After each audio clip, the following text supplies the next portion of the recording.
Everybody, Tanya here, Tuesday with Tanya. I'm here today at Legendary Boxing on 2051 Smith Street, right in Centerdale, North Providence. I'm here today with our Jarrod Tillinghast friend. I think his dad's watching. Where I said his name by accident. I knew it was Jarrod too, because I tagged the video. I said the wrong name. That was weird.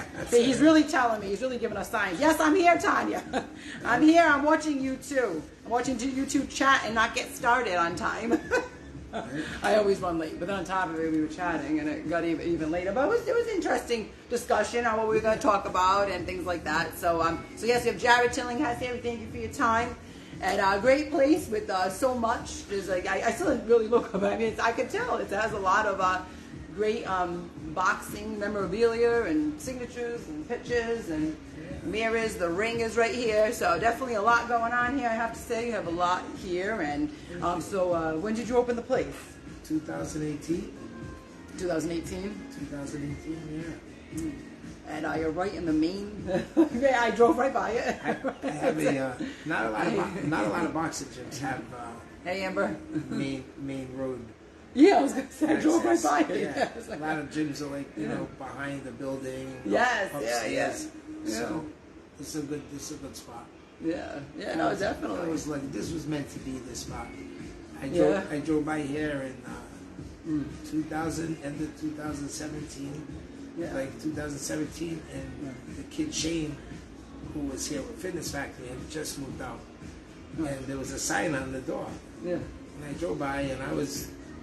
I just got divorced and I was not in the best place. Yeah. So I drove by and I looked at the building and I took the number down and I called the landlord. Right. And Larry Cranston is probably the best human being alive. That's what, So I called Larry and he met me here. And I left here that night. I left here with the keys. Yeah, wow. With no plan. Yeah. I was like, all right, what am I gonna do? I'm like basically living in my car. It was a tough time. So then I just started. Everybody just kind of came together. And this place is a piece of. There's a lot of people that are a part of this gym. Right, part of the gym. Yeah, that contributed in one way or another. I had artists coming in. It was just. We had people coming in. The poles holding those bags. Yeah. Those are all welded poles. So there was a lot of different sponsors that were helping. And, so now we have like 25 fighters. We have like 5 fighting Sunday. Champions in here. So it's become a pillow for serving people in North Providence. And guys, we're at Legendary Boxing. Just let us know if you can hear us. Sometimes I just have to speak up a little bit, just because it is just a cell phone. But just so if we speak up a little. Right. But wow, like 25 fighters though. I mean, that's a lot. Yeah, it sounds like a lot. Yeah, I think my friend Cisco Reyes from Reyes Boxing in Connecticut. He just closed his gym. He's moving to Florida, and he sent all his guys to me. Oh, good. So we just packed it up a little more yesterday. Wow. The family's growing. And hands down, we run the best girl boxing program in Rhode Island. Hands down. It's a success, Little Legends. And these girls are doing a great job. We have Coach Tess. She crushes it with them. We have some really good talent in there coming with these young girls. Yeah, our girl program is second to none. And I give a lot of credit. Yeah. And so, not to ask dumb questions, but I mean, I'm just not familiar, with you or with, this whole thing, or even boxing in general. But are you considered a trainer? I mean, I know you're a boxer. Retired. Oh, retired. Okay, I didn't know that. Okay, so you're a retired boxer, and then you currently are like a coach, trainer, coach, or whatever. Yeah. Coach, trainer. Yeah. I mean, owner of this, but yeah. Okay. But it's more than a coach, trainer. It's more than just a coach. It's a you got to understand these kids' their emotions, because that's kind of what drives kids out, the way they feel. So it's a different, you're coaching them, but they're all different, and not, what works for you might not work for him. Okay. So as a coach, you got to be able to adjust the people to get the best out of them. the way you can get the best out of them, the way they respond, because Right, not right. everybody responds the same to the tone of the voice. Or Bobby Nicholson saying hi. He's the man. Thank you, Bobby, for the connection. Thank you, I Bobby. appreciate it. Yeah. Like always. Yeah. I didn't mean to interrupt. Yeah, so No. different kids have like the different maybe learning styles or different technique. So you have to adjust yourself to get them to Or- have more progress. Right. If you're somebody who's always yelling, and this guy doesn't respond well to yelling, he responds better to the easy approach. Yeah. You have Like to- you would know. You have to be able to adjust your sails according to the way Right, the wind's right. blowing, or you're Right. not going to get the best out of this kid. Right. So you have to be able to get the best out of each of them, and they're all different. They all see things different. They all look at you different. They all take certain things you say and do different. Right. So that's the balance too. To be a good coach, you have to understand what works and what don't work for your kids. What's the age span like of let's say even the guys or boys that come in here? We got some young guys. We got some young ones. We have a 4-year-old in here. That's Get gonna be out! Wow. Yeah. 4 years old. Oh my God. Yeah, we have a 4-year-old in here. He does better push-ups than the 10-year-olds. This guy is good. He is a beast. 4 years old. 4 years old. You got to see him throw. You have to see him. Every time he comes in, I just watch him because I'm like, I can't believe he's so coordinated and strong, and he really does like push-ups. Like the right way. The right way, with gloves on. Wow. Yeah. Wow. I'm just picturing, I'm not a mom, but I've done a lot of babysitting over the years, and I love kids. I don't know if I could, don't take this bad. I don't think I could get my kid involved in this sport. I don't mean that mean, but isn't it dangerous? Do you get scars and bruised and beat up? I'm trying to say it in a nice way, but I don't know if I'd want my kid to do that. Do you get moms coming in here that are kind of against it? Or, all right. Or heck, even fathers? I'm going to make you laugh. So before I have 2 sons. So before my kids were born, actually in my hands, I had them playing football. I was all-state football. I was a professional fighter. I was a good athlete. My kids are really superstar athletes right now. Yeah. But before they were actually born in my hands, I had them boxing. I had them playing football. I had them doing all the dangerous things I did, right? Because I was a crash dummy growing up. And once my sons were here, no way I would ever let them take them. Nobody could punch my kid in the ring, ever. I don't care if they're 8 or 5. I wouldn't be able to handle That's what I'm saying. So you almost agree with me. No offense. I'm 100% on board with you. Even a boxer, even me. I know, it's weird that you're saying it. But what gets me, there are fathers out there that see their kid boxing and taking that punishment, and I don't know how they can be insensitive to the damage. I don't know. I couldn't. Right. Even football for my kids. I don't want my kids. I don't want my Renee. kids banging their head around. I don't want that for my kids because That's what I mean. That you can't get injured. I don't mean to have stuff. I'm assuming you can't. I don't really follow the sport at all. Listen, one punch. Obviously, one punch can end the fight. One punch can end your life. I know. People You really think of it. Yeah. It's I know. the truth, That's scary. That's scary. I know. That's scary. Bobby's right. Bobby said, but you do much more than just boxing, which don't worry, I got my notes here. I got all my questions ready. So if you can't watch now, please watch on a replay. If you're watching on a replay, definitely feel free to leave a comment still. Comments always welcome. But yeah, so you can get injured. Kind of like football too. Football, hockey, those are all dangerous sports. That people do, maybe not want to see their kids or even their loved ones or, their boyfriend get involved in or whatever. So definitely. All right, so sounds good. So, so you have a 4-year-old, and what's like the oldest that you? No, I have. 4-year-old here that comes to. Then we have some my buddy Michael, who been training with me since Manfredo's on Manhattan Avenue in '91. Yeah. So he still comes down and works out, and so there's a lot of That's guys. someone your age, basically. Not my age. He's a little older than me. Right? Oh, okay. Don't let the beard fool you. That's not age. That's wisdom. I don't even know how old you were. 25, right? No, 49. No, I know. I figured you were like in your 40s, but okay. Right. Yeah. I think in 40s. I didn't know for sure. You ever go to hug someone really beautiful and your face hits the mirror? I hate when that happens. I never heard that joke. That's a good one. That's a good one. That's where all my scars come from. Mirrors. No. But no, we were today, by the way, we were supposed to be in Woonsocket at a store called The Special Place. It's a religious store. Actually, that's the other piece to this. It's actually a religious store. I was really looking forward to going. Had it planned over a month and everything, and they just canceled last minute due to a scheduling thing. And, I just think it almost happened for a reason. I mean, he was sharing with me that you've had a lot of things that have, our friend Jarrod here has been saying that there were a lot of things, whether it was spiritual or God, intervening and to your benefit. I almost wonder if this almost happened for us today, because I'm booking into like late August for these Tuesdays. I'm booking out. So if you hadn't caught today, and you have an event coming up at the end of July. So by going in today, by having the podcast today, meaning this show today, worked out. Because if not, you would have been pushed to August anyway. Yeah. So I'm just saying, it was just weird how there was a cancellation, and you said how you feel God has just been with you through a lot of difficult times. So just found that interesting. Yeah, it's I'm grateful that it's more or less we have to do the work. He gives us the strength and the fortitude. He does bless us with that, but we don't want to do the work most of the time. Right. As humans, I feel like we naturally do what's comfortable. If you're not feeling.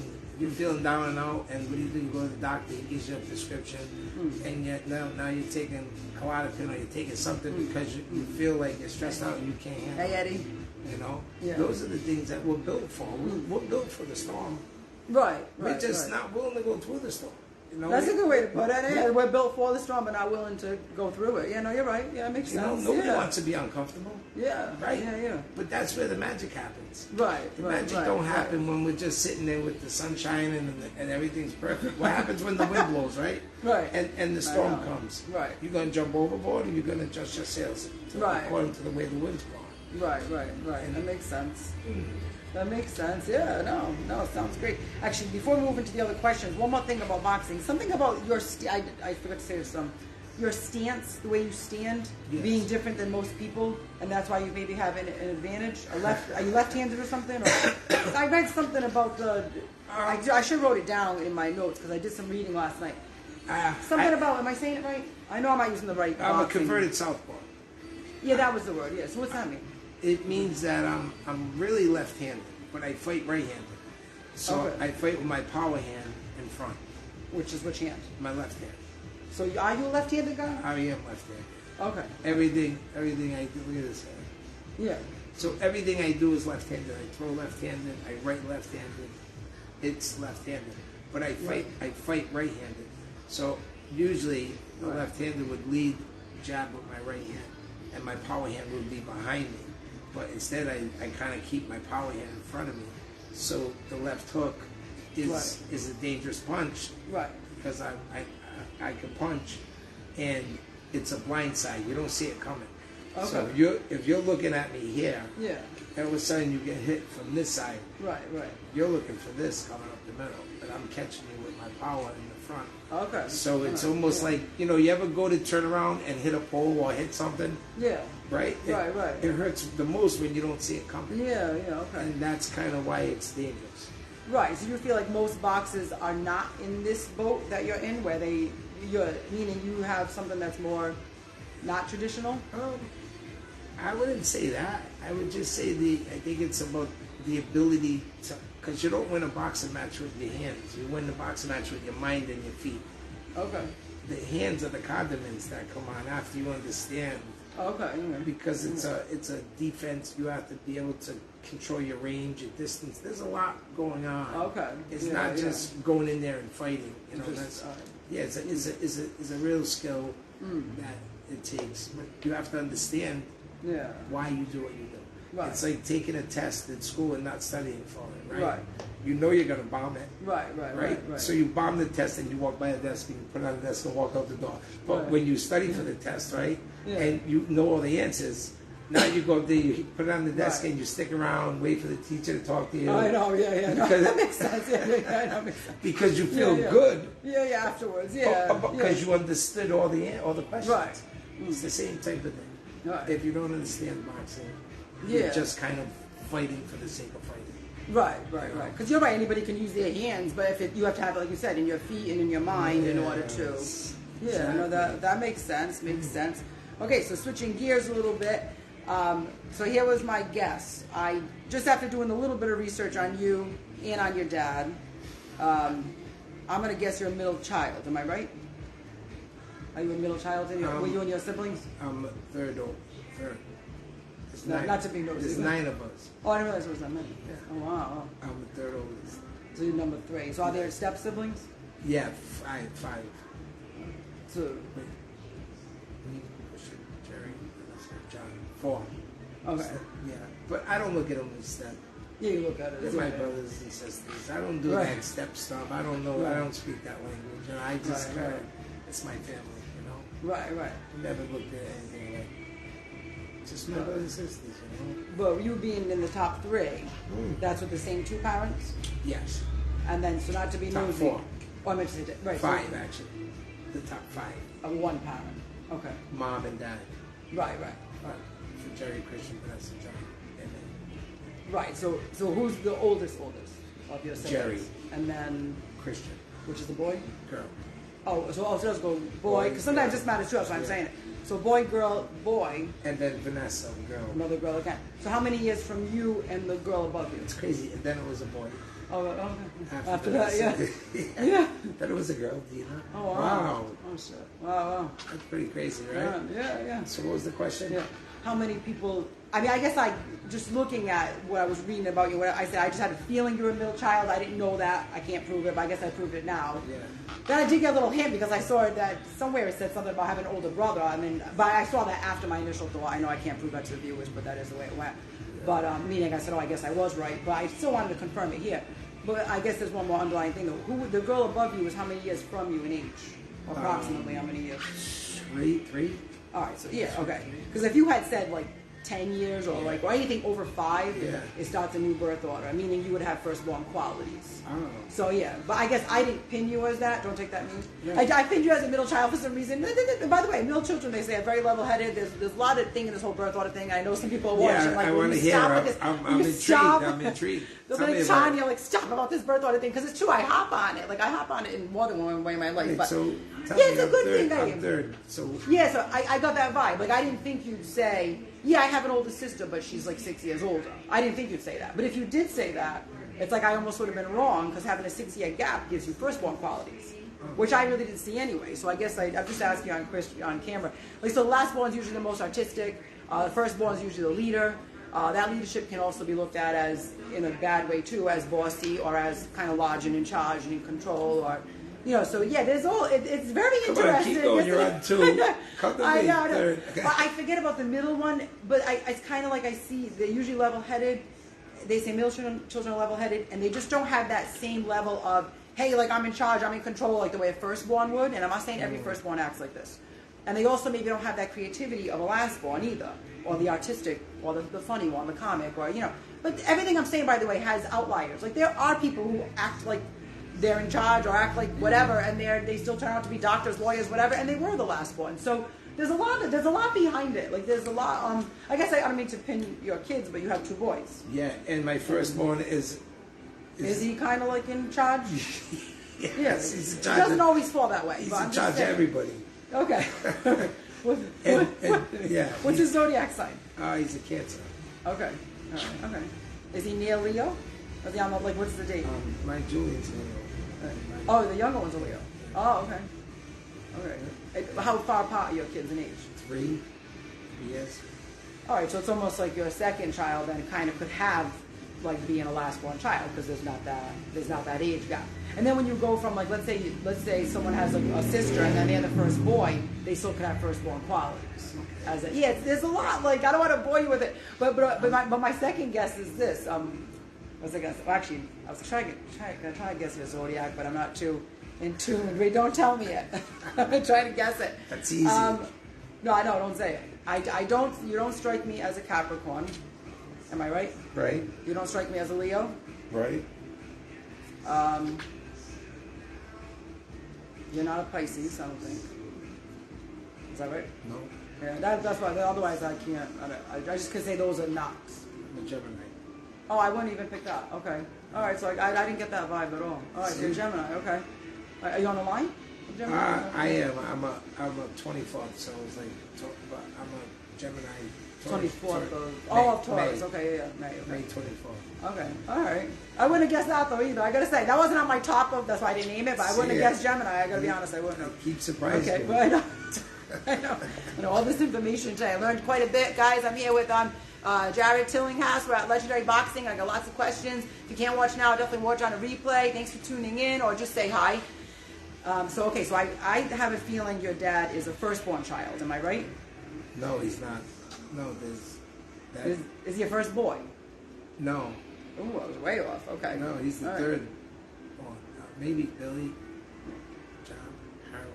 That might be the fourth one. Wow. Yeah. I was way off. Okay. Okay, I thought he for sure was the first one. No, he's after watching his interview, maybe he's just authoritative then. Like I said, he's just something. I was wrong on that one. Okay. I thought he was the first one for sure. Yeah. Wow. Is there a big age gap between him and the sibling above him? His Uncle Harold has to be no more than 4 or 5 years. From him and the one above him? Yeah. All right. Wow. Okay. Yep. Yeah, I was wrong. Then he might have a strong zodiac. Is the Pisces. Okay, but Pisces, he's the ones I always knew. They just were able to take on a lot. Like take on a lot of endeavors and be successful in them.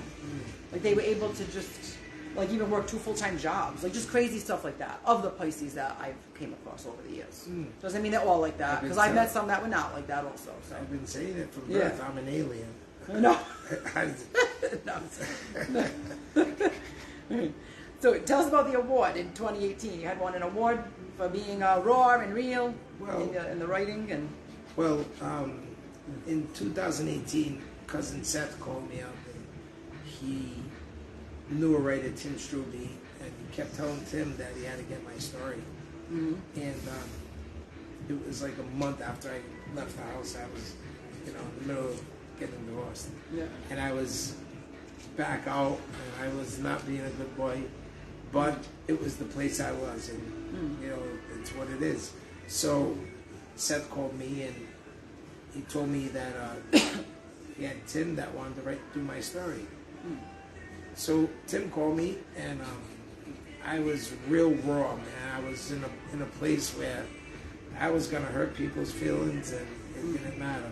I was gonna tell all, and there were going to be people that would be mad at me, and it's my testimony, and I'm not gonna not be transparent. Yeah. So I went in, and Tim Struby moved to Providence for the whole summer, and we corrupted him because we were back out, and I was living dark in a sense where the people, the places, and the things that I was connected to weren't the best of things and people and places to be going and doing, and when you can't live two lives. You can't be good and then go be bad on the weekend.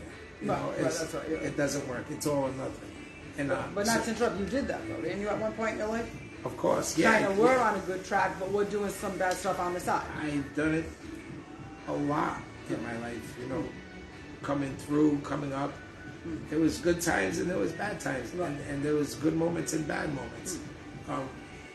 I never wavered from the seesaw of good and bad until my sons were born. Okay. And if you're a dad and your children don't give you purpose, what will? Right. What will? Right. What will? Yeah. Because no, that's true. Because in life, right? Yeah. People die because they don't have purpose. They just, I see guys I know that I grew up with. Like they got 3 teeth now. They're like 40-something years old, and I'm 40. Like they just stick the fork in it. They got no purpose, right? They kind of like gave up, or isn't there something to fight for? Right, that's the way to put it. Yeah. Isn't there don't people have something that is a burning desire inside of you that makes you wanna conquer and do something nobody thinks you can do? Yeah. And that's always been why I win. Okay, yeah. That's why I win, and that's why when I fought, I fought with my heart and soul, and I was willing to die. Right. To achieve something I've never achieved before. So I was willing to do something I never did before to get something I never had. Right. And I was, whether it was suffering or not, I'm going in. Right. I'll get through it. Right. And that's kind of how I live my life. And now it's like, now that I have gotten older and I've arrived in this place, I know that now it's almost weird because I seek suffering. It's like I'm happy. Like I'm happy in my life, and I still seek suffering because. In which way though? In any way I can, emotionally, mentally. Yeah. The hard stuff I do. I do the stuff that people, I do the emotional. I do that suffering because it's hard. Right. It's hard. It's hard to emotionally suffer and not go pick up a drink because I had a bad day, or not go make a bad decision because I'm feeling a certain way. Okay. Right? Because how many times that, I just have a friend. He was 5 months sober. Right? Yeah. So, he's having a glass of wine because somebody bought a wine and it said it was imported from Italy and it's only one glass, and it's like, wait, why are you running the race if you're just gonna quit? Right. So you mean you suffer, meaning like it's a struggle to not pick up that drink? No, it's not about the alcohol. It's not about the alcohol. It's not about the drink. It could be about, maybe I want a better, for instance, maybe I want to be in my children's life more. Yeah. And I'm not getting that. Okay. It could be any type something like that. It's the emotional stuff that hurts. That stuff. Yeah. That's the kind of uncomfortableness that I have to deal. Like this, say I can't call my kids for a month, or nobody tries to call me for a month. These are just things like I'm just using things that people might be able to relate to, in a sense, or something that there's all kinds of ways to, because at the end of the day, we sabotage ourselves a lot, right, by not protecting our thoughts, right? Right. So when we don't protect our thoughts and we stop feeling bad about ourselves, what happens? We go into suffering phases of moments, of that stuff. For me, it's all kinds of different ways. I know that if I can just get through it, and that's what I do. And then I go through it myself, and then I see somebody else do it, and I say, I have the recipe. Come on. Okay, I know I have the recipe because I can get through it, which means I can guide you through it because I have the experience now. Yes. Okay. I see what you're saying. So I don't want nobody teaching me anything that never done it ever. Right. You might have watched it on TV or something, but I'm not. How are you going to teach me if you've never felt that feeling? Yeah. Right. So. No, it makes sense. I've said that before too. Because even, not to go off topic, like I'm OCD, so if I want to go talk to a therapist about it, that person's not OCD though. It's like they maybe can help in some ways, but they don't know exactly what I'm going through. I've tried therapy, but I'm just saying, like, exactly. You want to see someone who's been like in your shoes. That's when you get the best advice from, I think, in life, is someone who's been in your shoes. Who's been in your shoes, that found the formula. Yes, or found the way or to something, navigate. Some tip or anything, anything. Even small. Yeah. Right, because then when it's not small anymore, then you stop learning. So you take something from them, take something from them, take something from them. Yes. Was this one of your kids? Santina. Do they want to come in? Yeah. I mean, they can come in. I don't even know how long he was out there. My man. Hi. What's up? That's okay. Were you out there a long time? No, he just... Oh, good. Oh, okay. I didn't see. That's no problem. My man. So I didn't mean it in a way about drink. Here's why I was saying it, because like people who do, let's say, have a thing where they have a drinking problem or alcohol problem, gambling problem. I'm looking at them as suffering to not go do that vice. That's hard. That's hard to stay away from gambling or from that cigarette or from that drug. That's what I meant. I wasn't trying to pin it on you. I meant it even in a worldly way. It's true though. There's suffering that comes with staying straight and narrow is suffering. I mean, for some people, because that. Well, for instance, because I'm all about like conquering and overcoming. Yeah. I don't think that there's anything that is in our life that we can't overcome. It's a fortitude. It's something inside of our stomachs in our basement that gives us that extra fight. Right. Because the way I was living and the way I was growing up, people might have ripped me off a long time ago. Right. He's going to be dead or in jail. And by my actions, rightfully so, everybody had a right to say things like that because I was doing stupid, crazy, wild things. But because people rip you off, this is why I did an about face. Okay. And I turned around because just like when I quit drinking 7 years ago, I told you I went to one meeting with my cousin. They were speaking about, hi, I'm Bob, I'm an alcoholic, and it works for people. I'm not saying nothing bad about that AA program. It's great because it does have a success rate. Yeah. But for me, personally, I couldn't do it. I heard that and I was like, oh, I'm not going to speak that out of my mouth. I chose to put alcohol in my Rice Krispies. No, I'm joking. But I chose to. I wanted to. I was in that place. I didn't care what anybody said. I was going to do what I was doing anyway. It didn't matter who said what. Okay. It was one of those mindsets, and that's just where I was at the time. Right. But going to the meeting over there, I was like, I am not. And I don't even like people saying it because now you're trapped. Now every time you see or deal with alcohol, it's like a trigger to you almost, right? Yeah. So I called Mike Barone and I told Mike, I said, Mike, I need a bartending job. Yeah. And he said, you're crazy. And I said, I know, but I gotta prove to myself that in order for me to get through this, I gotta go back in the Shark Tank. Yeah. If I keep running from the Shark Tank, eventually I'm going to take a dive, right? Because everybody swims in the Shark Tank, right? Right. Yeah. So eventually I'm going to want to jump in. Right. What's going to happen when I stayed away from it all this time? Then I go to jump back in, and now it's what? Right. So I went right back in on purpose because I wanted to face it. Right. And I did, and now 7 years later. I know. Imagine. Yeah. And that's almost like they say you should do things that you should confront the thing that you're fearful of.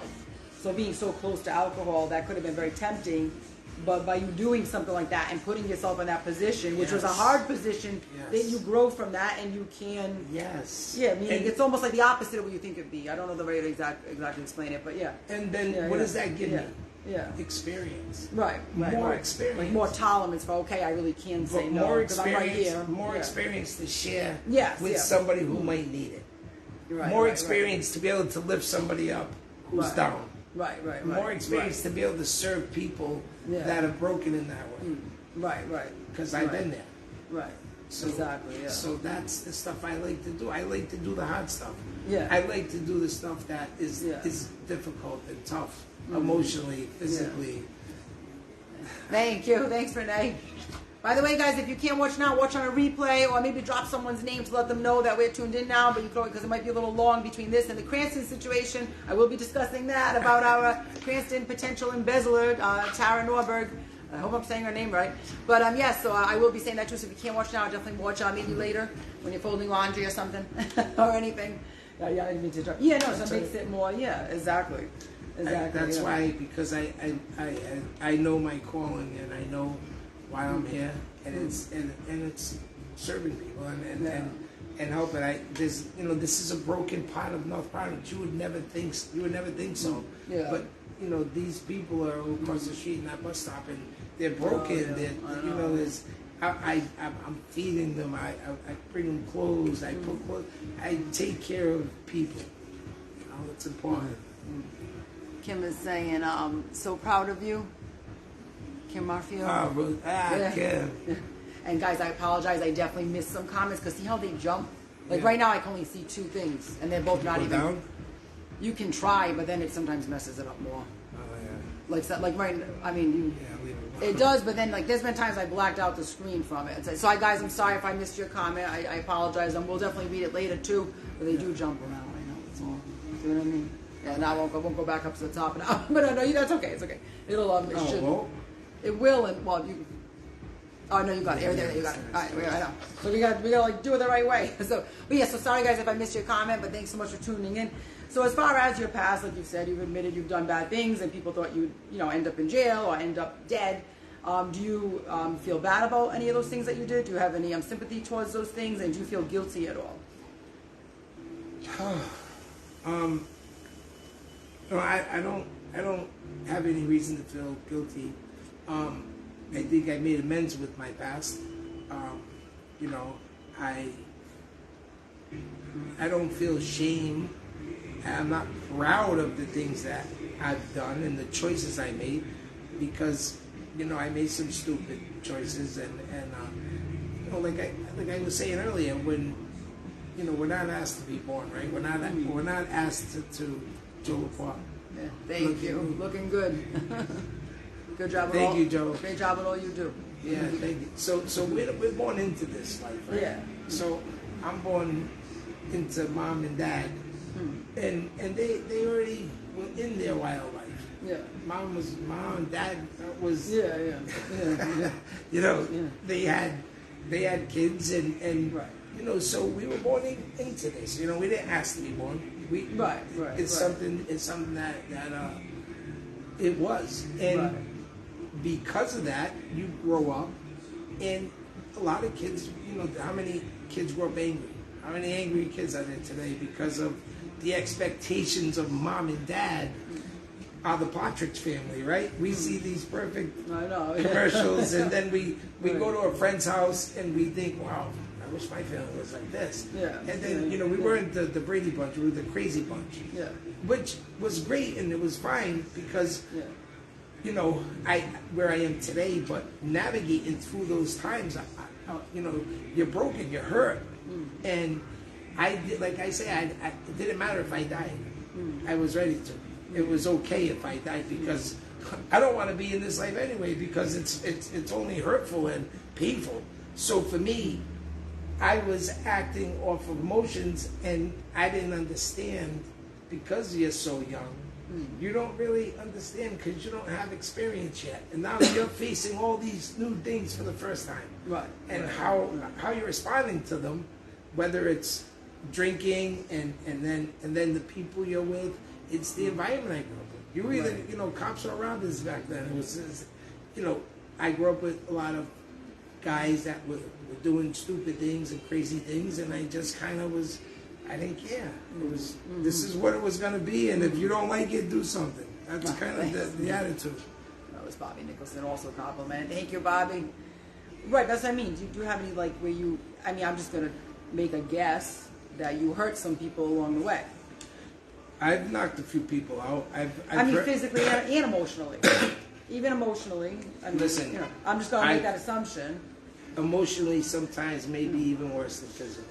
And it's the emotional stuff that, we might think, wow, I didn't say it like you meant it. It don't matter. If I hurt your feelings and your emotions hurt, then that's the truth. And I think I do feel bad about that. Yeah, I don't mean to keep pressing. I just try to think of what the viewers want me to ask you too. Do you feel bad that you may have hurt someone, whether it's physical or even emotionally? I think about this, right? When I was younger, I was a pro boxer. I was handsome.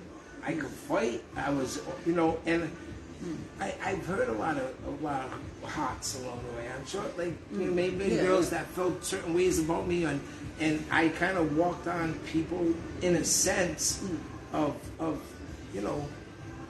where I was, and today, this is the answer to the question. I spent the first half of my life hurting people. I'm going to spend the next half of my life serving people and loving people and giving, and that's all I could possibly do. Right. And I'm not, I don't gloat, I don't boast over anything that I've done in the past that is hurtful to people, because that's not who I am. Right. So it was something I did. It was bad choices, but that's not who I am in my heart. Right. I love people, and I'm a server, and that's kind of the way I lead. It's who I've always been. I've always had a good heart with people, but I was angry, and I was, then you add alcohol to the mix, and you do stupid things. It's nothing that I'm proud of, and that, if I hurt anybody, I apologize, you know, for real. Right. So I hope everyone hears that. So drop a comment if you want someone else maybe to hear this, or someone to, because maybe there is someone that you just, I don't want to say you forgot about, but I mean, it's true. Sometimes I'll even be in the store and I'll say, oh God, I forgot about her, or I forgot about him, or like just someone that you feel like it's from another lifetime ago that, you know, that we maybe hurt, or maybe we didn't hurt, maybe it was just someone we knew, and for whatever reason, I don't know, it didn't work out, or it didn't, whatever, in whatever type of way work out, on a work level, on a relationship level, and you just and you're like, oh God, her or him, or I used to work with her, or you know, like, God, that was like many moons ago, or I didn't mean to say that to her at work, but you know what, that's how I felt at that time, or you know, even relationships, like it's true, but we do, I don't mean to say we forget people, but we kind of do to some, depending on who the person is. There's been moments. It's just crazy. There's a lot of people, you know. Yeah, sorry. No, there's been moments where I've seen people that I've hurt. Yeah. And they would still be angry with me. Yes. Yeah. And, you know, I'm not. That's me. Yeah, well, I'm not. I don't know you, but I'm just saying, like, that's me. With some people from my past were still angry. It's like, oh God, look the other way. He's over there. It's like, look the other way. Either that, or we're gonna go tell him off. You know? That's Tanya's world. I gotta learn to forgive more. But go ahead. I'm sorry. I've had moments like that, and I don't. Where they were mad at you still, and let it be known. But I don't ignore it, and I own it. Yeah. I lay in my own shit. Yeah. I take responsibility, and I sincerely apologize for my heart. Yeah. Because if people know your heart, people know if you mean something, that instinct tells you. And I always clean up my mess that I made, or at least I want to, and I make the best effort to. Yeah. It's not like I am walking around maliciously, not thinking about other people's feelings, because it matters. Yeah. It does matter how you treat people, you know? It does. It makes a difference. You know, you might say something to somebody and you don't think it's a big deal. Yeah. That, what you just told him might put him into a super depression, or her. And it hurt them. Everyone's different. It hurt them and scarred them in ways we don't think did. And we're like, what are you talking about? I didn't say anything. And then you start making excuses for being a creep when you shouldn't have said nothing in the first place. Right. You know? So no, thank you. Yeah. No, thanks for being honest about it. That's, you know, we gotta be careful. We gotta treat people with love. Yeah. If this world looked at, if we all said to ourselves, it's not about you, it's not about you, and it's not about me.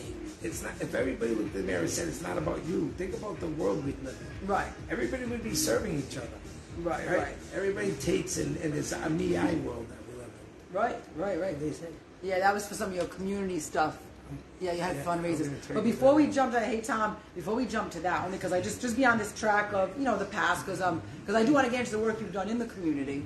I do want to hear some of the fundraising stuff. But just because we're on the topic of the past and maybe some poor choices, or, you know, and even in writing, you know, and again, I don't mean this mean, but in writing it was in writing, you know, that you wrote something to the effect of, hey, I don't want to follow in my dad's footsteps. But to some extent, you kind of did on a lower level. So, you know, I mean, no offense. But I mean, you're saying one thing, you know, I don't want to follow my dad's footsteps, but in some ways, you know, I don't want to say you did, but you know what I'm saying. What's your explanation? My intent always was to always put the positive back into my name. That was always my intent. The emotional damage that's done to humans and kids when they're born, all the way up until they hit that teen and the adolescent years, we developed a character trait all through self-defense mechanisms that we learned to navigate as a kid when we were scared and we were watching and being vigilant. We've developed this character and this way about us.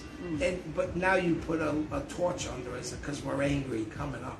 Right. You know, so I never understood that in order for me to be a different human, there was emotional stuff I had to heal first before I could arrive and say, I don't want to be in those footsteps. But all those emotional things that happen to you bring you back there. Then you add alcohol to the mix, and now it's stupid time. So you're not even thinking, you're just reacting, and it's part of what you already were all your life. Right. So it wasn't until I stopped really drinking and I put myself in situations where I went away to heal my emotional stuff. Right. And I went Right. I went to a couple of places, you know. What's that? No, they're saying they're proud of you. Barbara, I love you. I love Barbara. Thank you. I love Barbara. So I think the process is this. Nobody wants to go and deal with things that hurt, right? Right. People that pass away, there's people that can't even go to the to the grave yet because it hurts too much. Right. If you don't go to that grave, and if you don't go and face your fears, you're always gonna live like that. And we have a short life as it is. Why would you want to live a second of your life trapped in an emotional cage? Right.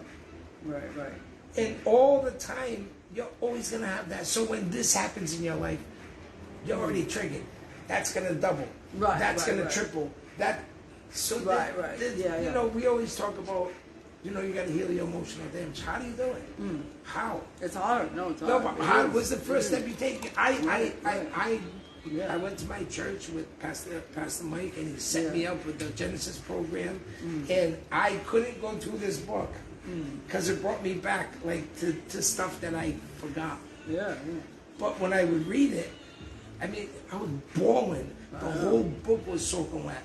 Yeah. I had to go home and answer these questions, and it brought me back into these moments that I forgot about. Right. And everything started resurfacing, and I went through the first one, and then when I went into class to you know, read my answers and everything, I was pouring.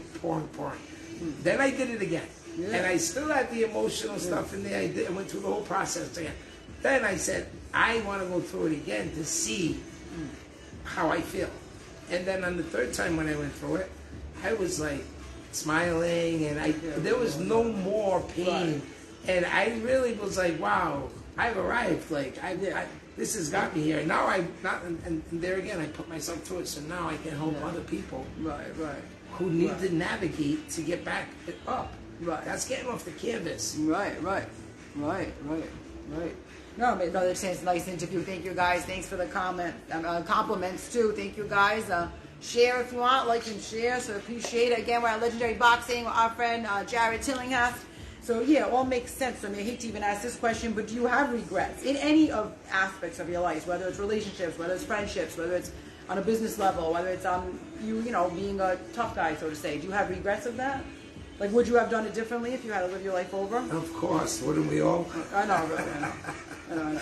You know, I mean, right? I mean, if we had the chance to have our experience and the knowledge we have today to redo this all, we'd probably navigate everything would be different. Right? Because when we get to a certain point, and now we're like, well, if I had a chance to do that over, I would have did this differently. There's so many situations in my life and in my... Even with my ex-wife, I would do things differently. That don't mean the outcome wouldn't be the same, but it would have been handled differently. I would have been able to navigate differently. But you know, maybe that's why I was never happy until I left. And then I would have never been able to find a place like I'm in if I didn't go and do the work on myself. Right. That's excessive work, and people can't be transparent about it. Right. And they certainly can't be vulnerable. Right. That's a big thing for men. Right. You know, you're taught as a kid, don't cry, get up. Big boys don't cry, right? You're taught. And what happens when you say that to a kid? They go, and they bottle up their emotions, right? And what are we teaching them? I know. Just to get them to stop crying, right? I know. And our intent isn't bad. We don't have bad intent. We're not trying to teach them something. We're not teaching them to bottle up their emotions. If we said it that way, we would be like, oh, and we probably wouldn't say things like that. Big boys don't cry. Come on, get up. Then the kid gets up and he's holding his in. Now he learns how to hold his emotions in. And what happens to that? It's the volcano, right? Eventually, you're teaching kids how to build up emotional damage, and now they understand how to hide it.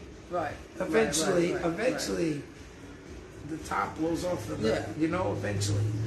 So you know, we got to be careful of the things we're saying to our children, and it's okay to cry. Yeah. It's okay. It's okay to feel. Yeah. It's okay to be, it doesn't make you less of a man. It doesn't make you not strong. It doesn't make you anything. Right. Right. And if people are judging you, they're the ones with the problem. Yeah. It's not, I try to instill in my kids that it's okay to be, vulnerable. You have to, that's the only way to go. Right.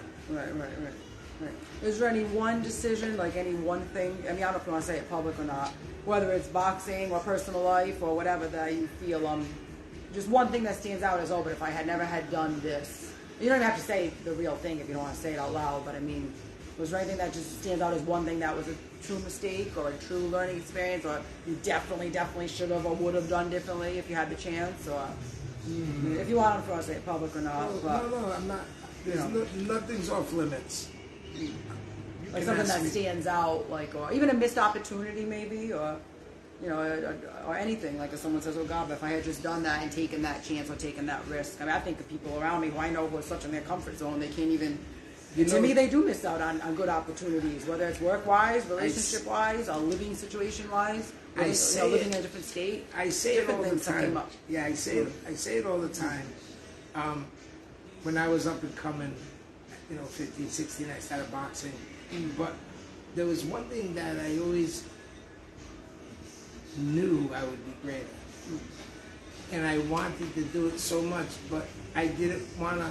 I was afraid to leave my girlfriend, or I didn't want. There was so much here that attachment to Rhode Island. Okay. And the attachment here, I wanted to be a Navy SEAL. Oh, you did one, okay. And I always said I wish I should have went to the military. I didn't even think of that. Wow. Because I built for it. Right. I'm built for that storm, and that's kind of the way I'm built. I'm just built that. God built me that way. So it's one of the things that I always kick myself in the butt for not putting myself in the Marines and going through that. Yeah, I never thought of that. Yeah, because that maybe, I don't want to just use my way of saying it, but if that would have set you on a straighter path, I don't mean that mean, but maybe it would have. I'm trying to say it in a nice way. I don't mean it offensive. I'm sorry. The viewers are like, oh my God, she's saying everything. I don't even know the guy. No, it don't matter. It don't matter because whatever. But you know what I mean? Though? Yeah, maybe that things could have been different. But those, I know. That's one of the things, because I would have been a top Navy SEAL. I would have been the guy who got Obama Bin Laden. Yeah. Because I'm that. I want to be. If there's a problem, if there's a situation, get behind me. I'm going in. Right. I'm in. Right. I'll handle it. I'll feel me being. I would trust myself in any dangerous situation over anybody else leading the way. Yeah. So I would lead and go, and I'm the first one in. Yeah. No, sounds good. And guys, don't forget, we're here today with Jarrod Tillinghast. Like and share, watch it on a replay if you don't have time now to watch, because I know it's a little lengthy, plus I'm going over the Cranston embezzlement situation as well. So as far as you, did you ever think of, and I'm only saying this, I know one guy I went to high school with, he changed his name. He changed his first name and last name. For different reasons, he didn't want to be connected to his own dad. Did you ever think of changing your name? Because what I read about, you had written some things, as if say cops looked at you the wrong way. Yeah. People kind of stared at you, that's so-and-so's son over there, he's right there. People looking at you the wrong way. I'm assuming that was uncomfortable, just living in your dad's shadow. I'm going to make that assumption. It was uncomfortable to be kind of getting these stares and glances and, what was it? Or? It came with its perks also, the being his son and in Rhode Island. Yeah. But it also came with a lot of judgment. Yeah, a lot of people would stereotype me into being that already because of the name. Mm-hmm. But as far as I've never once thought about changing who I am. I'm authentically me to the core. I am Jarrod Tillinghast. That never wavered, and I never, That's good. That's good. I listen.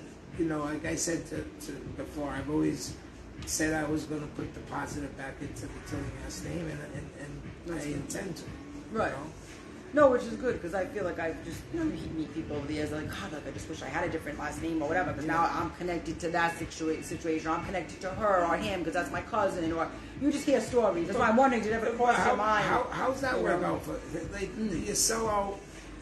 Even it's like I don't know. I don't speak that language. A lot of people are mad and want to do that to family, and I think there's something wrong somewhere else in your life that you want to be disconnected from what it is. Nobody's family's perfect, and it's just the way it is. There's people that haven't talked to their brothers and sisters and father and mother for years. It doesn't make sense. I'm not mad at anybody in my life. I love all my brothers and sisters, my mom. I love everybody. I don't judge anything. I'm not angry at anybody. It is what it is, right? It is what it is. Just you got a life to live, and you have responsibilities, and you have to have purpose, and with purpose comes understanding. Right. So you're not angry at anyone. You're not mad at people for whatever it is. Because if we grew up in a tough environment, imagine the environment our mom and father grew up in. Right. Imagine what they had to go through. Right. We don't know what they learned through their parents and how they grew up, and they might have been beat up and battered. Right. Who knows? Yeah. So I think it's all kind of learned behavior. Yeah. No, it makes sense. And then also switching gears again, just on one of the articles, because I know different articles in that piece with the award and all that.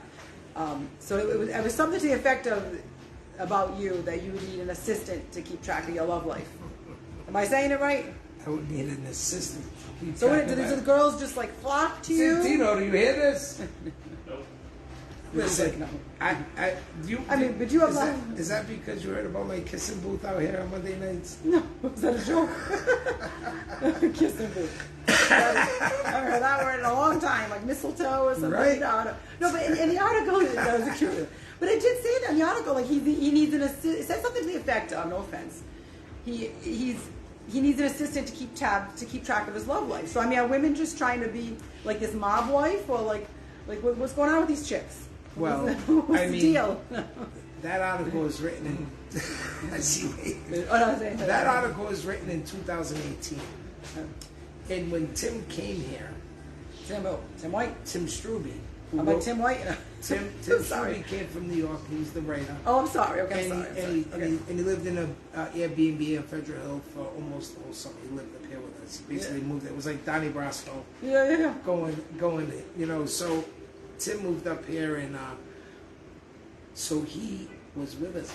We're at Bangor, the Hill. We're moving around. We're all at casinos. We're wild. Yeah. And Tim was just kind of rolling with us, and Tim made that call by what he's seen from my behaviors at that time. I was still drinking.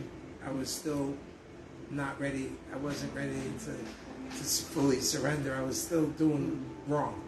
So when he made that, the article was written, that's something that was part of what he's seen at that moment.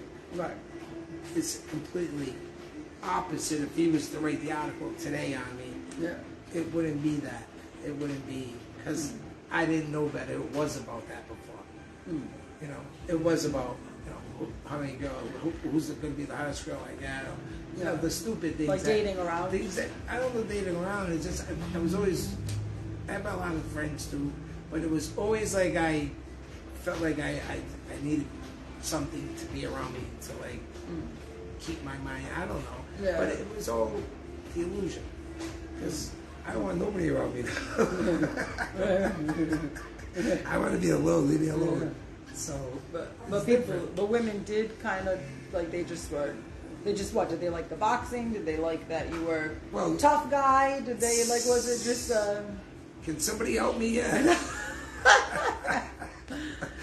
I'm not shouting too much, but I'm just trying to put myself in your world. Like, is it like, oh God, I'll talk to him because he's kind of famous, or he's, you know what I'm saying? Or was it like, oh God, I'll stay away, he's too tough for me, or I don't know, you know what I mean? I shouldn't really say that, but it's hard to, are you laughing? It's hard to put myself in their mind to think about what they think about me. It's kind of like I don't want to make you know, it almost like it's like oh, I thought maybe because I was handsome, or maybe because I could fight, or maybe it's a combination of all of it. I don't really know what goes through their mind and what they see attractive. I mean, I don't know what they see attractive besides you know, my beauty and my sex appeal. It's my modesty that really stands out. No, I don't know. That's a tough question to answer. I mean, I think it's more or less my heart. You know, I really is. I think people. It's not the boxing. I don't think it's the boxing. I don't think it's all that stuff. I think my heart is authentic, and it's. I'm sincere and I'm real, and people know that. Yeah. You know if somebody's. You know when somebody's being sincere to you, or you know when somebody has a good heart. And I always was that. Okay. You know? So that was I would like to think it's my heart, so I'm gonna go with that. No, it sounds good. I guess maybe the other way I could have worded it was, are you did you find yourself like basically always having someone? Like you weren't were you single much? No. Right, so that's the way to put it. So you were really someone who was usually in a relationship. I wouldn't call it a relationship. A relationship, or what? Or two or three? I'm like, what, 2 or 3? Well, just, I no, but you know what I mean. I'm just, yeah, but I dated some really nice, you know, I dated a lot of good people who I still have love for today, and a relationship where I would see them and put love on them and hug them, and I don't have anger with any, you know, I don't believe in that, because I obviously dated you, and there's value as a human. Yeah. So I value people, and usually, like, if I'm all the same people I'm friends with, if I date, I still see them, and they're still friends with me. Yeah. I don't leave stuff on bad terms and have that ugly stuff with people. I don't like that. You know? Right.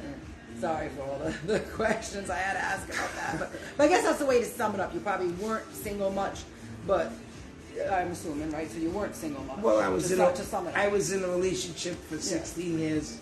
Right. Then I went and we broke up, and then I went and met my wife for 13 years, and I got married. So, right. You know, it was like 2 long relationships. Maybe a couple in between that were like short-lived. Nothing crazy. But you're okay to be single now. I guess that's the vibe I'm getting. Well, or no. But I'm happy. I understand a lot. I'm different. I'm not gonna chase shiny objects. Right. You get what I'm saying? Yeah. Oh, yeah. A lot of times we get in this relationship because we have this attraction to somebody, right? And next thing you know, you go out and you're having a drink, and boom, a red flag comes up, and you're like, whoa. But we ignore the red flag because we'd be like, it's all right. Don't worry, he won't do that again, or she won't do it again. And then another red flag comes up. And now we start allowing these things to happen in our life because of a new relationship, right? Right. So where's that leading? Right. Where's that going? Where's that going? Where's that going? Not good. Right? Not good, So I am very vigilant on. I know that true love is about emotional freedom. Yeah. Right. If you can't be friends with a guy that you were friends with all your life, even though there was nothing there, you've been legit friends. Like if you have to change the way you do things because you're afraid that it's going to get him upset. Yeah. I know. That's not going to lead you in a good place in 4 years from now. Right. You're going to hold resentments. You're going to hold feelings about you changing who you are for the sake of pleasing somebody that wants to be with you and you want to be with. Right. It's never going to work. Right. No, it's true. You shouldn't change for anyone. But But we do, though. Yeah, we do. exactly, Next thing you know, we're not hanging with this girl because he don't like her. Or she don't like her. So this friend slowly disappears, and now what? You're stuck in a relationship with somebody that limits you, and you know, no, I know. No, that's not it. And if they make you feel bad about something that you're moving naturally and being who you are naturally, then it's not real either. Right. It's superficial. You're gonna end up wasting your time. So I don't chase shiny objects anymore. Right. I kind of stay in my lane, and I know this: if it happens, it will happen the right way, and it will be right, but I am not going to contribute to tolerating me feeling like that feeling ever again. Yeah. I know that emotion, and if I have to get that in my chest over something, then it's not for me. Yeah. It's simply not for me. Right. And I'm strong enough to walk away from it. Yeah, which is good. Well, some people don't always have that strength. Men and women, they don't, and they are living even a life they don't want to even be in, really. That's my it's my just point. crazy. It's crazy. That's my point, right? For whatever reason, for reasons of the kids a little still, or I money reasons, or I can't do it for this reason or that. I know there's always an excuse, right? Yeah, it's the word excuse. If you could go 24 hours without complaining or making an excuse, your life will start to change. Right. But we blame something. There's always a reason why, right? Yeah. Think about it. Yeah. Everybody always has a reason why. Like, Right. Sometimes you train these kids and like, oh, well, I was doing it this way. It doesn't matter. Yeah. It don't matter what you were doing. Just listen to me do it Right, this right, way. Right. I don't want to hear it. I know. It's like, no, I was only doing that because when Right. Just stop talking and listen. Right. This is how it's done. This is how I want you to do it. Right. It's almost like, Yeah. stop making excuses. Yeah. Right? Lay in your own shit. Take responsibility for your actions. That's where the strength is. That's where you can grow. There's no growth in making excuses and running around for the truth, Right. Or continuing to do even the thing like that you said, they're not you, but like someone else might say, and then they'll be like, oh yeah, I should have did it that way. I should have did this instead. If I had turned back time, I would have did this instead. But then they still keep doing the same thing with that person, even though they knew it was wrong. Like it's like this. I'm just thinking of scenarios. There's things that have came up and like almost like you think that they learned from it because they admitted they did it different, but then they didn't end up. They can come in. Yeah. And then Today, how you doing, brother? All right. You doing that too? But yeah. You're next. That's it? Yes, he's got some questions for you. Oh, you want to pop on and say hi? You can say hi if you want. Do you want to say hi quick? What was your name? I'm sorry. Just say hey. What's going on? It's Bubba here. Yeah. Bubba, he looks pretty in shape to me. Maybe I gotta come to this joint. Maybe I'll get in shape. It's the best place to come work out. The best place to release stress. Yes. I know. Yes, exactly. He's right. I know. The best place to work out and relieve stress. Yeah. That reminds me of I was at a gym one time. And I swear I signed up just to have less stress. There's love in this building. Yeah. No, I could tell. I could tell. I could tell. Vibe in it. I could tell. So how about only because this is going on. I know it's getting a little lengthy, but July 29th is it the 29th or the 30th? That event. Yeah, July 30th. We do July 30th. We are settling disputes again in the boxing ring. We have celebrity boxing, David Feldman. We have my team Rich Capiello is back. I get two of the best in the business with Cap and Feldman. And so July 29th is the press conference and the release of the name and the logo. We're going to have live entertainment, live artists. Come to the Strand. It's open to the public. We want everybody there in Rhode Island. The concept is that we're settling regular people disputes in the boxing ring. So you make a call-out video and you send the video in to me. And if you have a grudge with somebody you want to settle this for, you call us. You send me a message. You can send our team a message, and we'll get back to you. And you make a video. And we're gonna film a pilot for a reality show. Oh, wow. So the name of the card is Punching for Peace, because in a world of look at the nuclear tension with China and Russia right now, in a world of violence and separation, where there's a lot of guns and kids are killing each other. So we got these two contestants. We're gonna send them through gyms and trainers, and we're gonna put them through the process. Yeah. Then they fight on the fight night. Get out. Yeah. Then they fight on fight night. It's pay-per-view, and after the fight, we have a little twist to this show, and that's what separates this show from the rest. Is after a boxing match or MMA match, the fighters go home, and you don't hear about them no more. Yeah. So after they fight, these two people that hated each other, after they fight, they actually have to join teams, come together, and work on a project of our liking, of our choice, that's going to make an impact in the community. So we're gonna give back. Wow, yeah. Bring them together. So there's a really cool twist to this. Yeah. And they're, not to interrupt, but they're really enemies in real life? Oh yeah. Yeah, these are real life grudges. This isn't make believe. The fight is real, the hatred is real, but the healing is too, and the forgiving it too, and the unity is real too. And in a world of separation and division, you know, there's more groups now than ever. There's more, and all that stuff, like I told you about religion, it's separation, right? It's not people coming together. So in a world of division and separation, I'm using the power of boxing to unite and forgive. Yeah, I know. Imagine. Wow, that's creative. Yeah, that's nice. That's nice. Yeah. That's great. That's great. Sounds great. And you did some other things in the community, as Tom pointed out as well, with giving away turkeys. Or I just want to touch on some of the fundraising you've done in the past. Oh, this was an older comment. Oh yeah, this guy Frank is saying every time you've seen you've always been respectful to him. I'm not sure if you know Frank. Oh yeah, I know usually our raffle winner. We're going to be doing the raffle soon, by the way, too. But I don't think Frank's name was in there this time. But I'm giving away a gift card to a place in Massachusetts. I think that's why a lot of people didn't sign up. But yeah, you gave away some things during Thanksgiving, or this, you know? That's we do a whole turkey basket drive.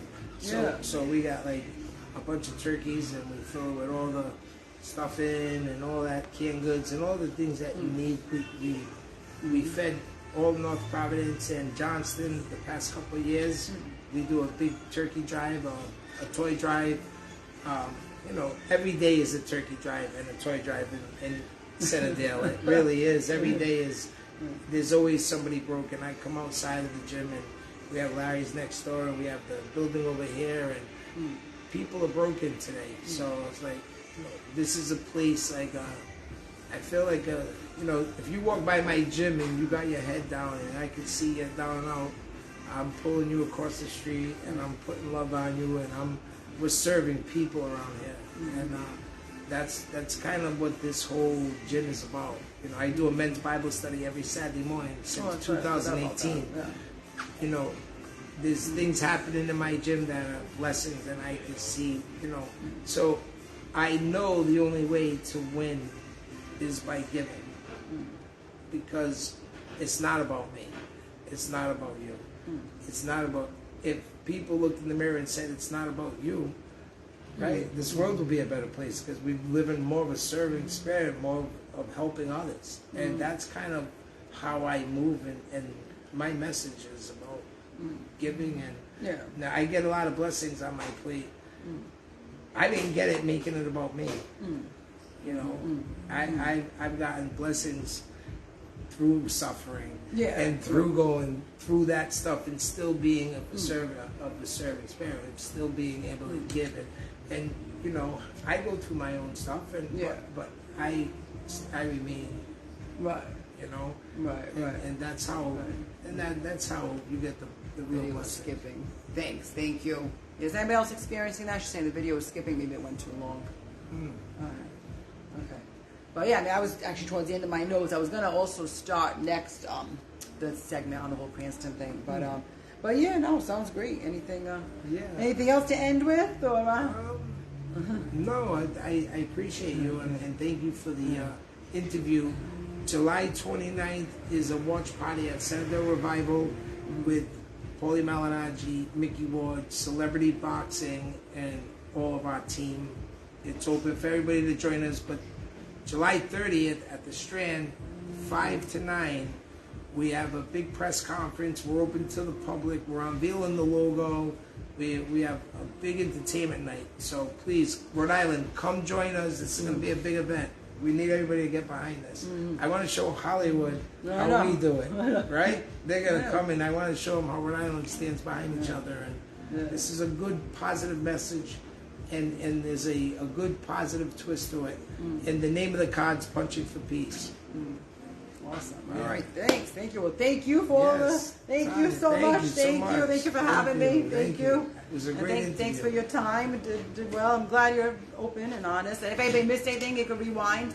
You know. So yeah. Thank you. Thank you so much. I'll go into my my segment. Thank you so much. Thank you. And I hope it's not skipping, guys. Is it skipping? Can someone drop a comment and let me know? Is the video okay? because I know it went long and I still have yet. Somebody just write a comment and just say, yes, it's fine, I can still hear you. Just let me know, guys. So write a comment if you don't mind. I see some people tuned in. So I'm just going to do our raffle for Uplifting Nutrition, the gift card. I know it's in Massachusetts, so I think it wasn't a lot of people because of that. Whoops. Those are my notes. Okay, I'll get it later.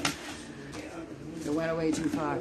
Working fine. Thanks. Thank you, guys. Thanks. Appreciate it. Okay, good. I'm not sure. Maybe it was that person's Wi-Fi. I know the video went on long. That's why. So it's for Uplifting Nutrition. Got a little raffle going here. Okay, got the one name right here. So let's see. We have Cara Perillo. So Cara, you won the gift card. I'm just going to flip this around. And yes, I will get into the Cranston situation very shortly. Cara, you won this right here.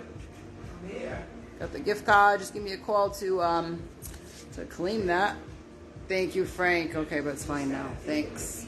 All right, cool. Okay. So I know it's a little long. Like I said, if you can't watch now, definitely watch on replay. And so yeah, I just want to do a little joke thing that I bought a scale recently in hopes of dropping some weight. And I know I couldn't help just being so numeric. I couldn't help but notice it reads 126 pounds on there. I don't know why that number was used. Also, I'll just turn it around actually again. I want to know who weighs 126 pounds and change. Basically 126. Kind of interesting. I haven't seen that weight since elementary school personally. Anybody in my circle, I don't know anyone that weighs that. So I don't know who thought of that when they were branding this scale. Just thought it was a little strange. And I thought maybe 150 would be more like it, or anything really. So we thank our friend Jarrod Tillinghast for coming on. We're here still at Legendary Boxing right on Smith Street. So I'm going to go into the whole Cranston discussion now. And let's see. Okay. So some of the comments that were written, again, it's about Tera Norberg admitting to basically embezzling money from the PTO. She is on the Cranston School Committee as well. So some of the comments, some people are saying, this is just more corruption in Cranston. Unfortunately, recent things going on in the news in Cranston. Some people are saying, it starts at the top. Other people are saying it's not just always at the top. It's at all levels. It turns into an acceptance. It turns into cover-ups. All this leads to illegal actions. And I can see all that, not just maybe happening in Cranston, but also happening elsewhere. The fact that the woman Tara first said, oh no, this was someone else and I know who it was and I know who stole. The fact that she even did that and shifted the blame onto someone else, that doesn't always mean a sign of deception, but sometimes it could mean that. If you read body language and deception and analysis and all that, you're shifting blame immediately on someone else. So it could be looked at as deception. Then it was proven it was deception because she then admitted that she basically had embezzled money. She lied to state police. Someone else made a comment, why hasn't she resigned yet? Definitely a great question there. So my question is, who is the treasurer? Who is the treasurer of the parent-teacher group there, the PTO, over at Stonehill Elementary School in Cranston? Who's the treasurer? Join me, call me. You want to have a discussion on this? You want to stay out of the spotlight? I'm not sure, but I would think that the treasurer would have some kind of knowledge, or maybe would have or should have had more knowledge of what's going on. Or did this woman Tara blindside everybody? And I am trying to be nice about it. I don't know her. I probably shouldn't judge. The most I've gotten from people in Cranston wasn't much. I don't have much scoop on this situation, just being honest. I don't. I haven't heard a lot of rumors. I heard one thing that she was, meaning Tara, was maybe doing this, using the money towards something that was needed for either one or more of her kids. That was one rumor. Could be a rumor. Could be true. Could not be true. Other people just saying, just shocked, just utterly shocked, disbelief. Can't believe it happened. Don't picture her, meaning Tara, to be capable of that. All I can say is, I know she's wrong because she admitted it. But even take that piece of it all aside, this was such a quick turnaround. I mean, if the state police are investigating this in early July, and then 13 days in, I remember seeing the number 13 somewhere, as if to say, I did some, hey Veronica, thanks for tuning in. And I forget now, something about, there's a 13-day window, let's say, of the police first gaining knowledge of it, and then I think these were the numbers, don't quote me.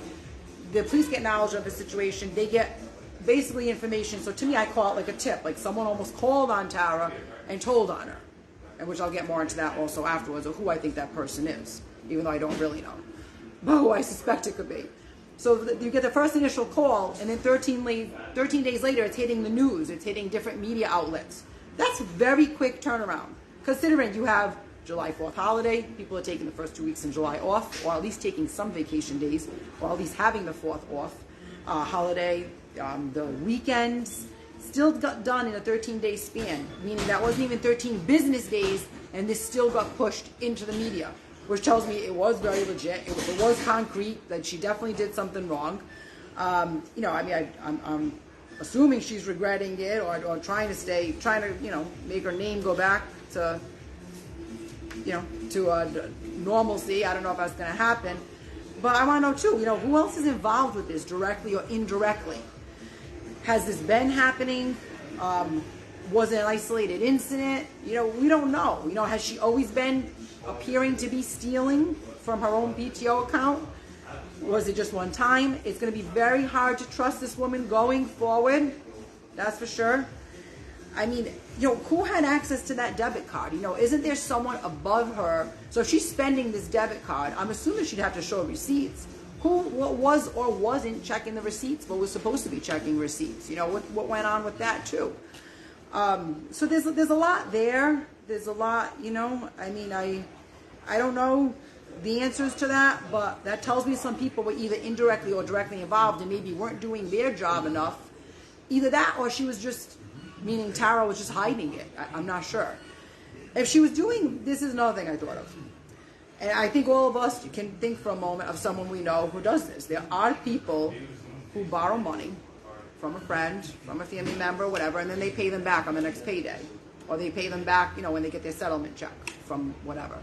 Or they pay them back, whether it's in a short time or a long time, they pay the person back. So you have this borrowing and replace system going.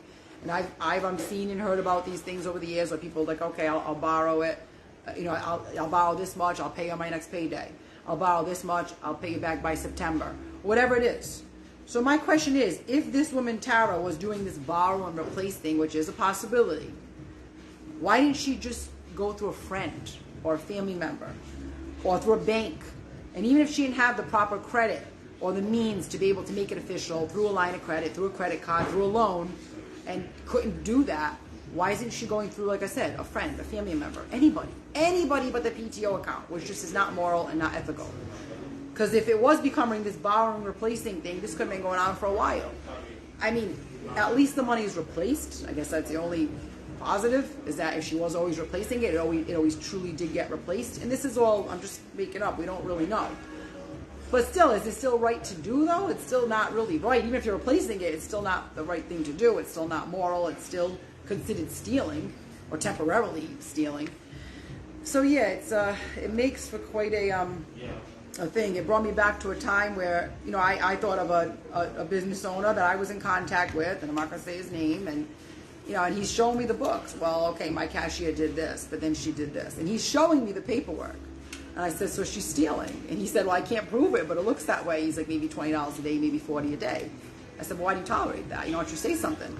And it looked that way, but we couldn't prove it. I don't want to get into all the ins and outs of it, but I mean, basically, I had spoken up on more than one occasion, and then I'm getting yelled at. So, that situation isn't going to last any longer, because I'm not going to be yelled at for something that's legit. It's right there. Well, what do you want me to do? She's my right arm. Like, I can't fire her. I have no help as it is, this and that. I'm like, I didn't say fire her. I'm just saying investigate it more so. Get to the bottom. Is it just $20 or $40 a day, or is it more, So, and there's ways to steal. I mean, it's funny because I've heard a story that even the women, and I'm not talking every Dunkin' Donuts locations, we all love Dunkin', but those women are pocketing change. And you think, oh no, this might just happen at, at mom and pop shop places. No. Some of these girls, they're slick.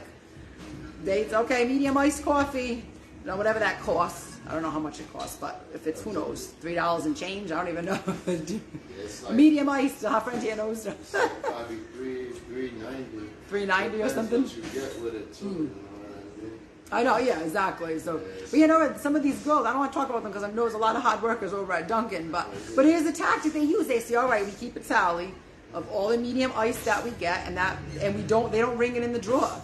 so they don't ring it in. So basically, you know, and you can do that because especially if you're working a drive-through window, how does the person in the car know that you didn't put it in? So like, okay, $3.90, and they give you $3.90. Even if you need change back, it doesn't matter. That $3.90 goes in the drawer with change back or not. The drawer is at $3.90. It doesn't matter if you had to give change back, not give change back. You still just put essentially $3.90 in that drawer. So I'm going to keep a tally. There's one. Now there's another one. There's another one. And then in the end, at the end of the night, whatever it tallied up to, if there was like 20 of them, that money just goes in the person's pocket. So when there's cash around, there's always a way to do it. I'm not encouraging any viewers to steal. I don't do that myself. I never worked at Dunkin'. I'm just making an example that this is what some people do. So there are ways to do it.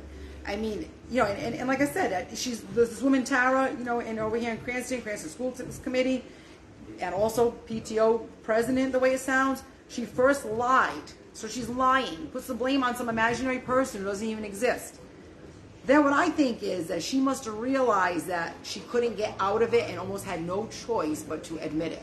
I mean, she should have admitted it up front. She shouldn't have even did it up front. But the thing was, she's probably saying, I'm going to lie at first. And then after that, realize, oh, wait a minute, I can't get out of this lie. Like, I have no choice but to kind of, admit what she did. How about this, too? You know, I'm sure there's other PTO moms that are there. I don't know if there's any dads. I forget now. I think it's mostly women, but I don't know how it works in the schools nowadays. Let's say there was an event, you know, at the end of the school year. There's cash involved in the event. I'm just throwing this out there because there could be a PTO mom who knows what I mean. And you had to work with this woman, Tera. And there's cash involved and you're raising money at an event. I think that all parties are probably going to be questioned, or probably should be questioned, because, and probably that mom is now saying, gosh, like, I had the cash right in front of me. You know, Tera was there, I had cash in front of me, but hey, I didn't steal it. Okay, exactly, but prove that now. So now that person's name has to be on the line, you know, like, you know, Susie so-and-so has to be on the line because this girl, Tera, made poor choices, and now the other girl's there in front of the cash too, and you know, because I can guarantee you there's people on the PTO that are probably paranoid right now that they're going to be questioned, and they kind of have a right to be, because if they were in the way of some of the cash, even though they maybe didn't steal it, you know, it just creates speculation. It just creates it's just not definitely not a good thing for Cranston. I will say that. So hopefully it can get resolved. And like I said, you know, I don't know why anybody, if she's spending a credit card, a debit card, why is nobody in the business office or whatever office it is, why are you not catching on to this? I did hear from one of our legal friends that this being a first-time offense, as long as if she pays it back, meaning as long as if Tera, sorry that, I was trying to get rid of that call coming through. Okay, so it's the first-time offense and she does pay it back. Basically, it could be off her record is what I'm hearing. And she won't be convicted. I hope I'm saying this the right way. I'm not an attorney. This is what I'm hearing. But still, even if it's off her record, the point is her reputation is kind of shot, is kind of ruined. If this girl, Tera, if she, woman, whatever, if she gets straight probation, she's also not convicted in Rhode Island.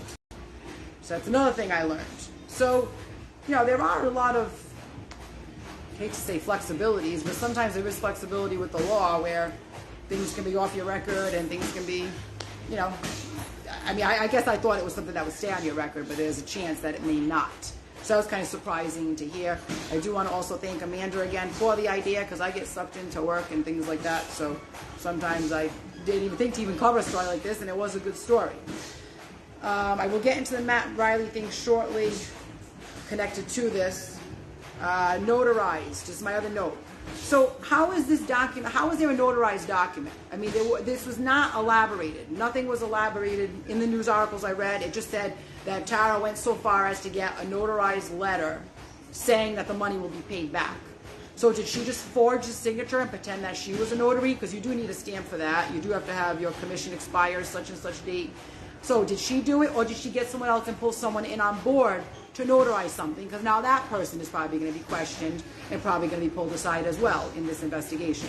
So I don't know which way it went, if she forged it or if she had someone else, you know, do this. And that person maybe just signed off on it, just saying, oh, okay, yeah, I verify that this is Tera writing this, and had no idea it was something that was a concocted mess of a whole embezzlement thing. So we don't know the details on the notarized, you know, I don't know. That's another interesting point that's just not mentioned, not elaborated on. The superintendent of schools, Noda Massey. You know, I'm not saying she's stealing, but she might as well.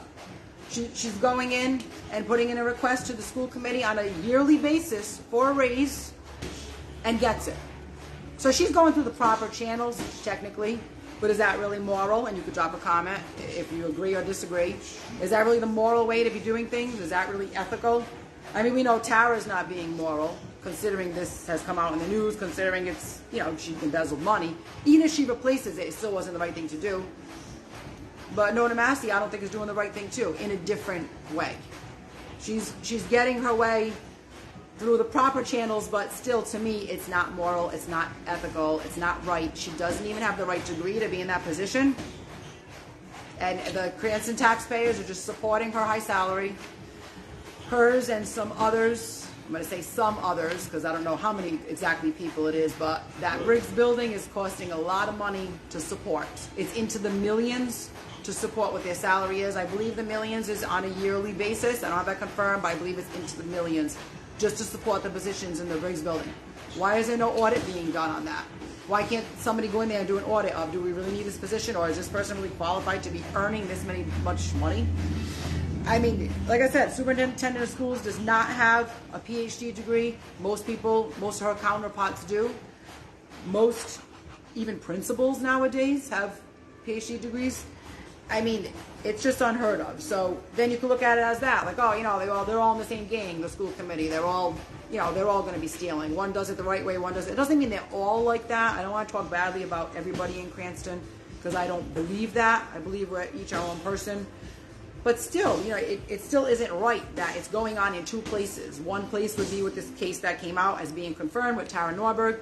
The other case is done the right way, so to say, because it's through the school committee that Noda Massey is getting these raises. But still, it's not good though. And I just want to know what she's doing that warrants that type of a salary. She's not always available for the people. She's ignored parent requests, teacher requests. You know, the taxpayers should hear from her, and they don't.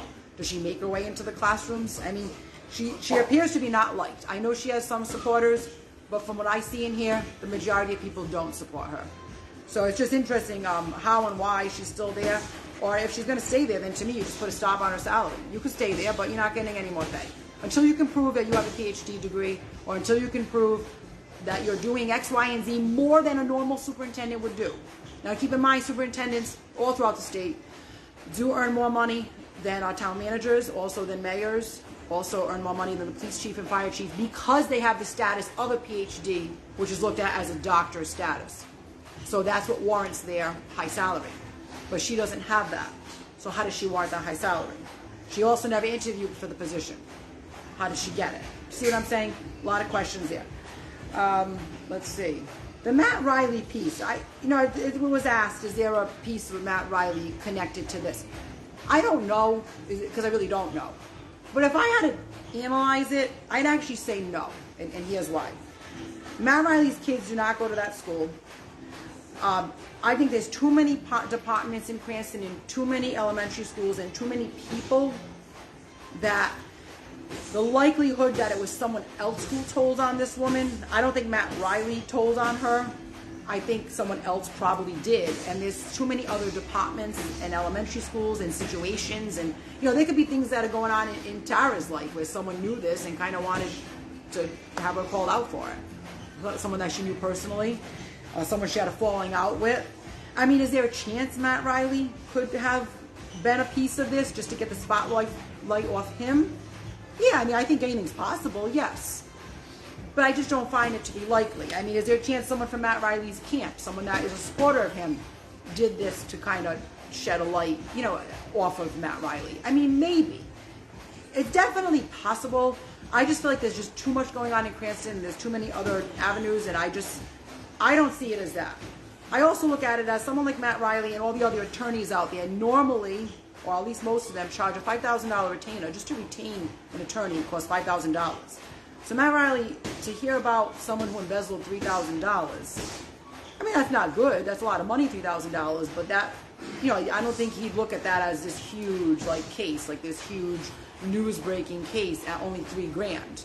You know, it's not a high I mean, at least it doesn't appear to be a high profile case because the amount of money involved is relative. I don't want to say low, but when you look at other crimes that have been committed where people are stealing hundreds of thousands of dollars, or heck, even if it was like 80 grand, I mean, which is a lot also, but I'm just trying to make an example. I don't think it's at the level of high news breaking level. It is news breaking, but not as high as other crimes we've learned of over the years that have happened, whether in a school department or not, where people, my little buzzer there, where people are stealing money. So it does call for, I don't know, I don't see it. Here's another reason why I don't see it as being any connection to Matt Riley is because, think of it like this. When you're at work and you see your coworker take a 2-hour lunch that he or she wasn't supposed to take, when you see them taking extra cigarette breaks, when you see your coworker on his or her cell phone, when you see them, anything. When you see those things, you know when your coworker is doing something wrong.